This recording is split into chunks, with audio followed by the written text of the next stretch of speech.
coming saviors to rule us from the judgment hall. We workers ask out for their favors. Let us consult for all to make the thief give up their treasure, to free the spirit from itself. We must ourselves decide our duty. We must decide and do it well. It's the final conflict. Let each take their place. The international working class shall free the human race. It's the final conflict. Let each take their place. The international working class shall free the human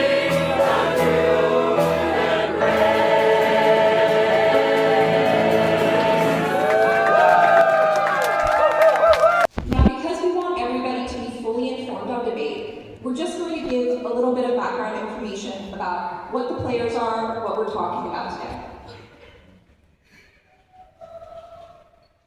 So, essentially, this is a proposal to endorse two petitions or two tax initiatives by two of our labor partners, SEIU, UHW, which is primarily a healthcare workers union, and Unite Here 11, which is primarily a hospitality union. And they have two different ballot initiatives coming up: the California billionaire tax and the LA CEO tax as well.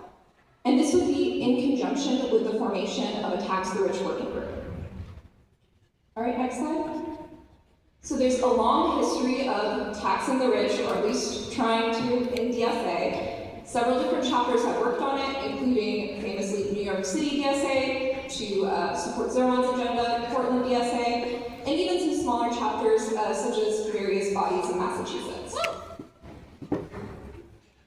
So, we're about to go into debate, and before we go into that process, I'm going to share a little bit about the way we like to do debate in DSA.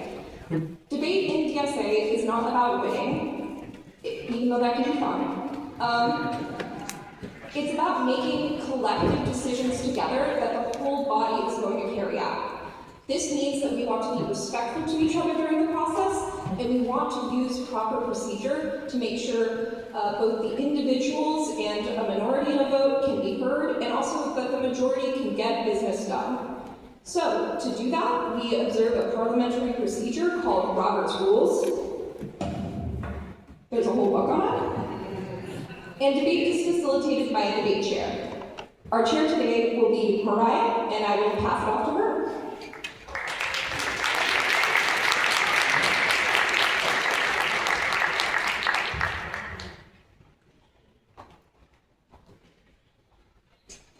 Okay, so before we begin the debate block, I want to take a minute to explain what we're about to do and how it works. What we're about to consider a chapter business item. We'll hear a short presentation of the proposal, take comments for and against it, and then vote. This structure helps make sure everyone gets a fair chance to be heard, and that we can make decisions together in a clear, democratic way. This is what a mass democratic organization looks like, and in DSA LA, our members make our decisions. In this country today, that itself is a radical act. For this item, only DSA LA members in good standing are eligible to vote. Members will be voting using voting cards, which makes it possible to see the outcome in a large room like this. If you are not a member, you are welcome to observe the discussion, listen, and learn how the chapter makes decisions. We're glad you're here. You just won't be able to participate in the vote itself. If you are a member and you do not yet have a voting card, please see the check-in table so you can now receive one, excuse me. When we move into debate, speakers who wish to speak will line up at the microphones. I'll be recognizing speakers one at a time and keeping us on time so we can get through this together. If you have a point of information or a procedural motion, you should also line up at the microphone. The goal is simple: to make sure our collective decisions are made transparently, fairly, and democratically. Thanks for bearing with us, and let's get started. We are now moving into the debate block. This block contains one item only, an endorsement vote of SEIU UHW's billionaire tax and Unite Here 11's CEO tax. Debate will follow the chapter's standing rules. The proposal lead will have 3 minutes to motivate the proposal. Speakers will then alternate for and against with 90 seconds each. Floor amendments are allowed, but must be in scope and submitted in writing to the debate chair. Points of information will be taken only at designated times and must be brief and factual. I now recognize the proposal lead, Mark G., for up to 3 minutes to motivate the proposal.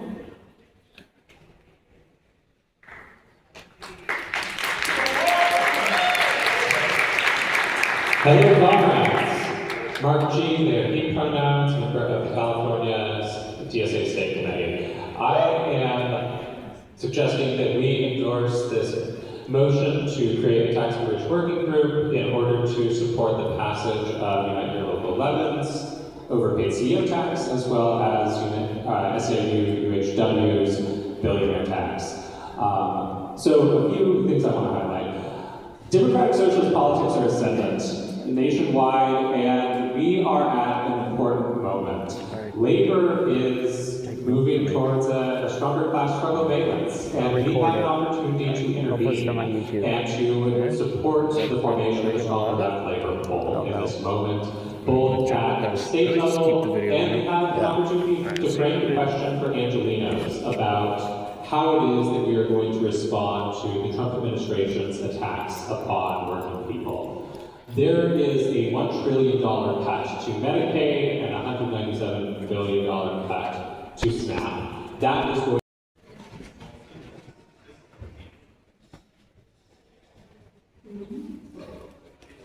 Okay, this is the procedural for like motion.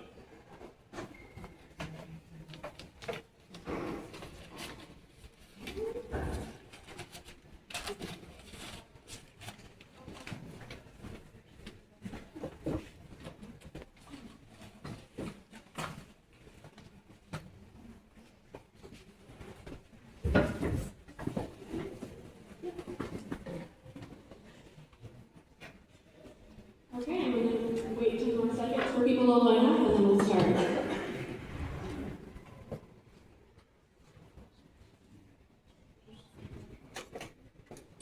Okay, so each speaker gets 90 seconds, and we'll start with the against arguments.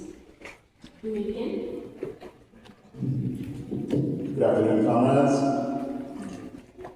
So, this proposal will create a working group to support a proposal that comes from the union. That proposal is one-time tax, 5% on billionaires, right?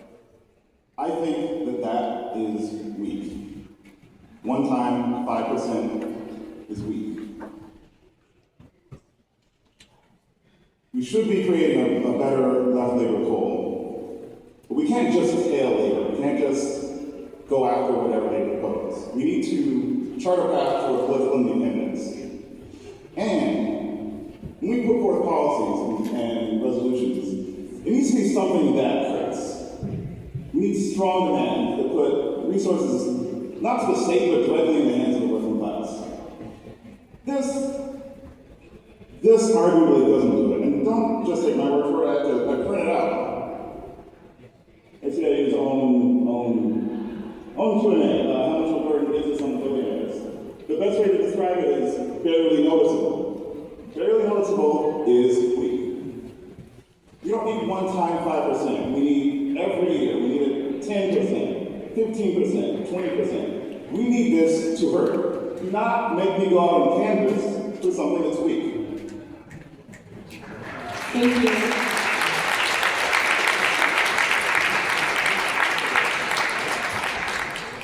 Okay, so now we're here an argument for Ed K.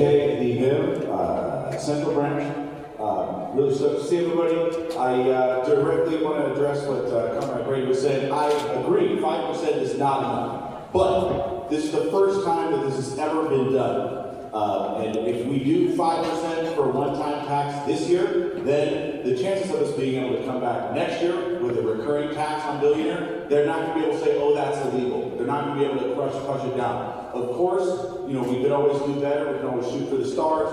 But keep in mind, we have 41 million people in California that we need to get to vote for this on a ballot measure. Not all of them are going to be socialists. We're going to need to tie in and alliance ourselves with liberals and even some conservatives that are sick of what's going on here. That's not who we are, but we got to keep in mind the bigger picture of what it's going to take to pass these legislations. And sometimes, you know, things aren't going to be perfect, but we have our eyes on a distant future, and we can, you know, we can accomplish this. And I think it does make a measurable difference. In fact, you know, full disclosure, I'm an employee of Higher Wages, Lower Rents Alliance, the union coalition that is pushing this. They would not be pushing this if there wasn't a strong chance of DSA aligning with this. They're counting on us to help them pass this. If we don't, you know, if DSA doesn't endorse this, that significantly weakens the chance of it passing. And when we want to tax the billionaires 10, 20% every single year, that's going to be foreclosed. Thank you.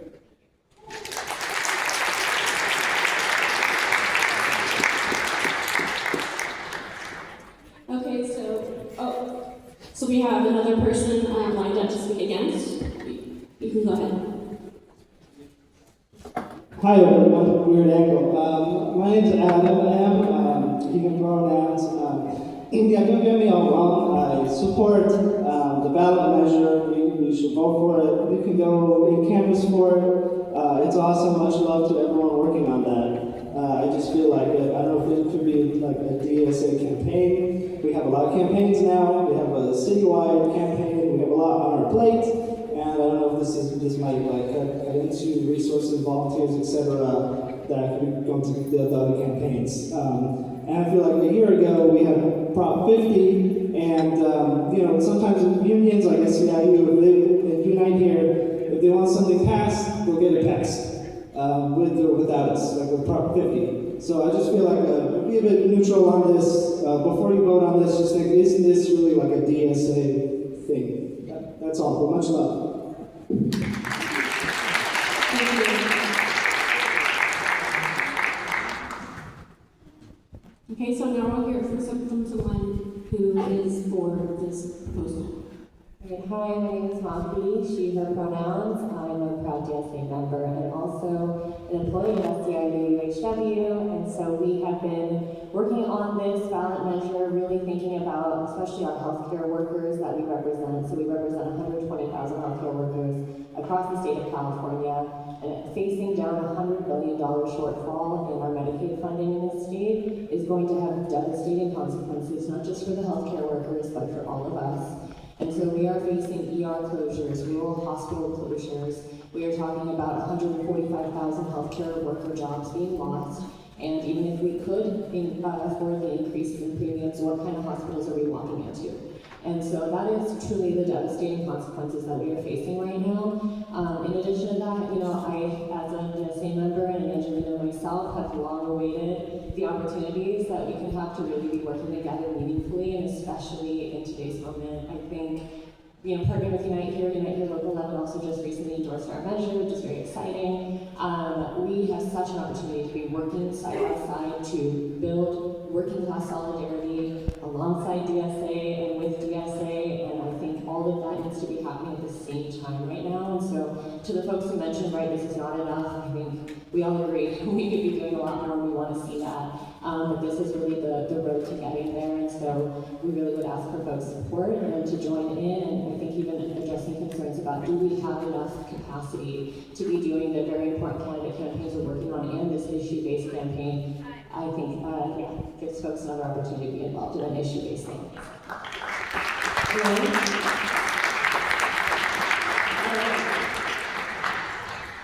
So now we'll hear an amendment. 90 seconds.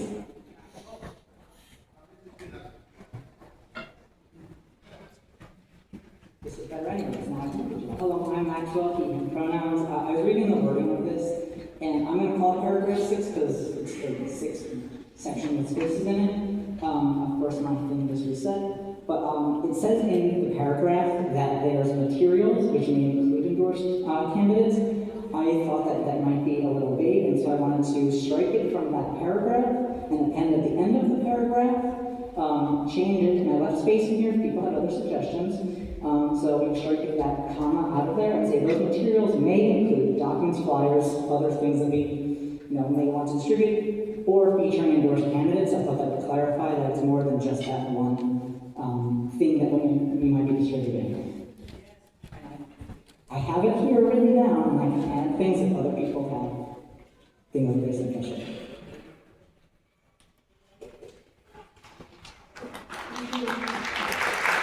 Okay, so do we have a second to this amendment? Okay. And Mark, is this a friendly amendment?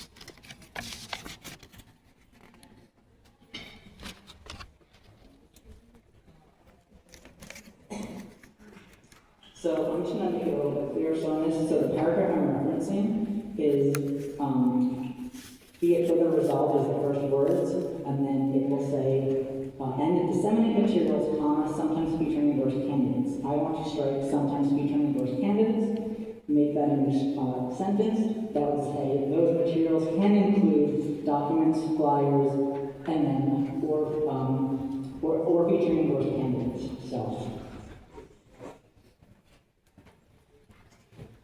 Okay, so to confirm, Mark, is this a friendly amendment? Yeah. Okay, so we'll incorporate the amendment and return to the underlying proposal. We have time for one more for and one more against statement. And it looks like we don't have anyone else lined up for against it. So we'll hear one more speaker for this proposal.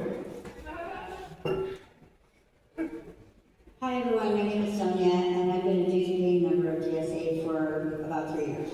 But this is my first time at a meeting, and coming to a meeting, and I'm really excited to get involved. I'm really super excited about taxing the billionaires.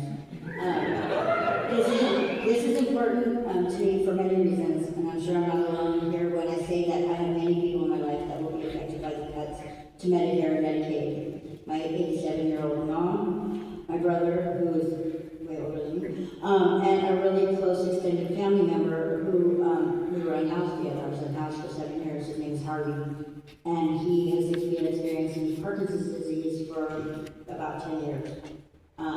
And many others who I work with daily. In the 3 years that I've been working with the unhoused and also the housed people, and also being homeless myself for close to 7 years and not having any kind of medical insurance, I realized how important it is for people to have a pathway to get medical help.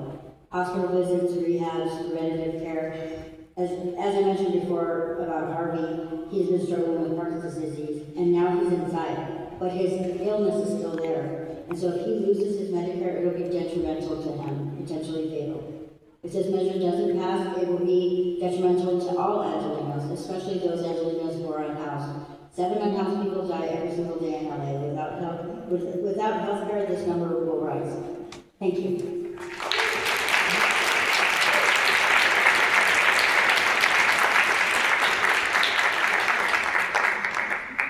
Okay, so that closes debate. We're going to move to voting. This will be a card vote. So all of those who are planning to vote, get your cards ready. I'll give you a few moments.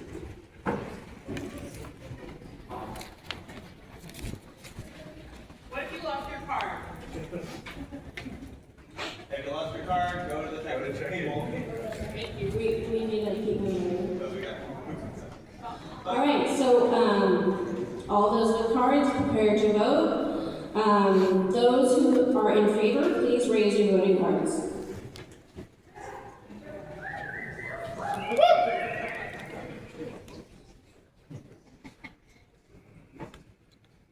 Okay, you can put them down. All of those voting against, please raise your cards. Okay, thank you. This motion has passed.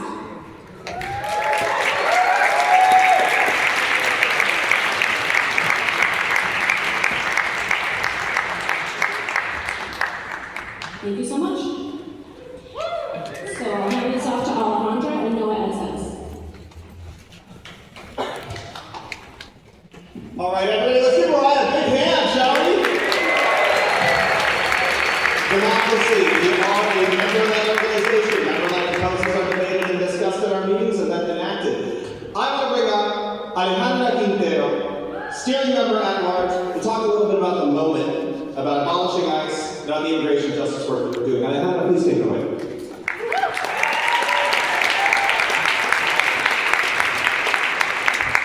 Thank you, everyone. I'm going to keep it short, but I just want to say that I know a lot of folks out there in this moment right now, with the massive raids that are happening all over this country and what has happened in Los Angeles specifically, we know that it's going to get worse before it gets better, unfortunately.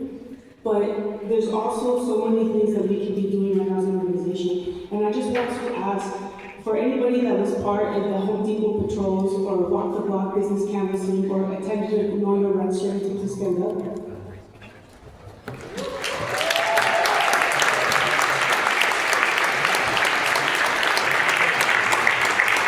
Thank you so much.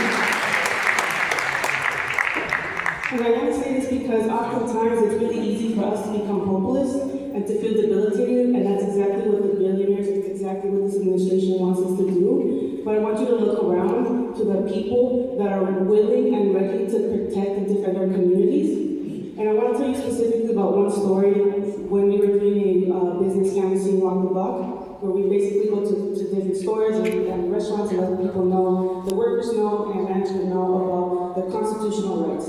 One of our members went to a restaurant, and a week later, ICE showed up. The workers and the managers were successful in actually getting ICE out of their store.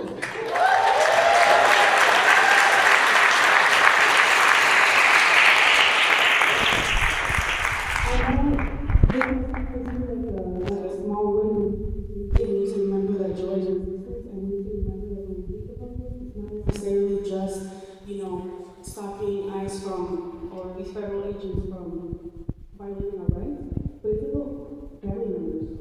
It's about specific people that were protected, and we did that, and we can help do that. And we know that ICE has gotten their budget tripled, so we can expect, and should be expecting that Los Angeles is going to be hit again. So I'm going to ask all of you that if you haven't been trained yet, we're going to be having an open house, we're going to be talking more about it right now, but if you haven't been trained yet, please do. If you feel hopeless, do more. If you feel alone, get more involved, especially for people that are Spanish speakers. A nuestros camaradas, nuestros vecinos, necesitamos más de esto. Necesitamos a la gente que está impactada por esto, que se pongan enfrente, porque nosotros sabemos lo que nos está pasando en nuestra comunidad. So, I want to say there's going to be two different things that will be coming up. You can talk to the Immigration Justice Working Group at the open house. But this Monday at 7 p.m. on Zoom, you can find this information on the calendar. There's going to be a patrol ICE watch. Make sure that you get plugged into that. And there's also going to be a Know Your Rights training that the Immigration Justice Working Group is going to be hosting on the 19th of February. For more information, go to the event. But remember that it takes all of us doing a little bit more. So if you're like, I can't canvas, or I can't do a Home Depot patrol, I can't patrol a school, do it one time. And then get someone else involved, because this is the moment that is going to demand way more of all of us. Thank you.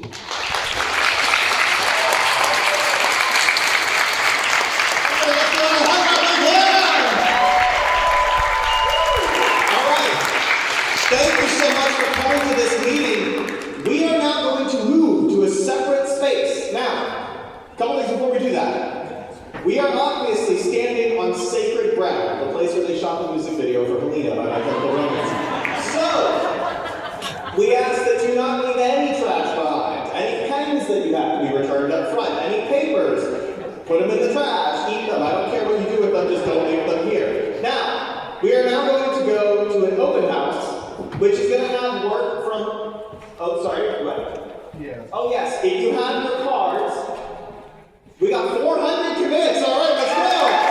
If you got your card that number, and you have filled out your card, take it up to that table over there, and we'll collect it if you have not yet handed back your commit card. So, we're going to go to the open house, which is going to be in the parish hall where they shop. Okay, well, we're not actually in session, Ed, but I will answer your question in a second, but thank you. We have the parish hall that was in Sister Act 2 back in the habit. You're going to go, yeah, that's right, it's the one for Sister Act 2! Yeah, very happy about Sister Act 2. Okay, you're going to go through that door, over there, to my left, to your right. You're going to go through that door. Volunteers will guide you there. You're going to make a right outside of that corridor and then go down the stairs at the end of the hall and up the ramp. You will emerge in our beautiful parish hall. Our vendors are still outside and they're still vending food, so I'm hungry. I'm sure a lot of you are as well. The open house will have all of the work that we have on offer within DSA from all of our various subgroups and groups.